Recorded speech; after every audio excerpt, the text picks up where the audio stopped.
Matagumpay na nailunsad ng mga tauhan ng Barangay Kamputhaw ang Community-Based Drug Rehabilitation Program sa mga drug surrenderies ng Barangay Kamputhaw, Cebu City nito lamang Huwebes, 7 ng Marso taong kasalukuyan.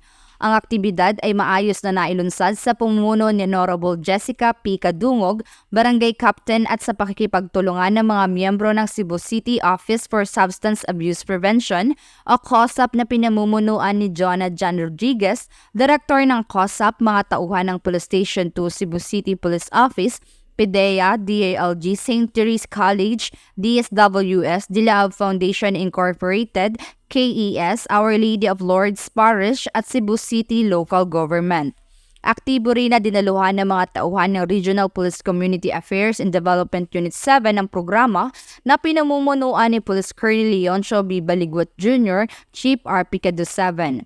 Sa panayam kay Barangay Captain Kadungog, sinabi nito na malaki ang kanilang diwala na sa ganitong programa ay marami silang matutulungan na magbalik loob upang magbagong buhay para sa kanilang mga pamilya at sa komunidad. Sa ato ang community-based rehabilitation program, kundiin ang government and then mga stakeholders na combine para makahatag ka o ganing nindot ka paglaom sa mga atong mga drug addicts na namin sa konstituente at sa barangay Kamputhaw. Nagbigay naman ng mensahe si Police Executive Master Sergeant Arnulfo P. Aventahado sa mga drug surrenderies at sa kung ano ang mahalagang gampanin ng PNP sa mga ganitong programa.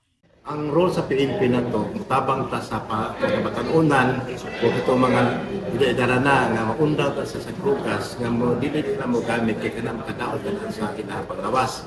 So niya kare atong pusap ang PNP PDEA nagiusa karong apuna parte sa programa nga parte sa mga drug addict nga kuha na sila, i-reform na sila ato sila gihangyo nga dili unta patuya o gamit na ng utangan kay makadaot na sa ilang mga kawasan ng mga kuwan.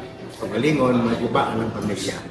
Nagpatotoo naman si Rodney M. Gantuangco, isa sa mga miyembro ng COSAP na isa ring nalulong sa droga at ngayong 7 taon nang tumalikod sa masamang bisyo. Na magiuban nga madagma sama sa namo paggawa sa rehabilitation nadagma pero karon Ginoo salamat sa Ginoo nga nilimpyo na gyud og 7 years na pud karon. Ang pambansang pulisya katuwang ang iba't ibang ahensya ng pamahalaan ay patuloy sa pagpapaigting ng kanilang kampanya kontra iligal na droga upang matulungang magsimula ng panibagong buhay ang mga dating nalulong sa ipinagbabawal na gamot.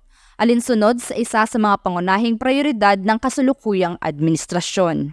Mula dito sa Barangay Kamputhaw, Cebu City, ako ang inyong PNN correspondent, Patrolwoman Judith Nicanor, alagad ng batas, taga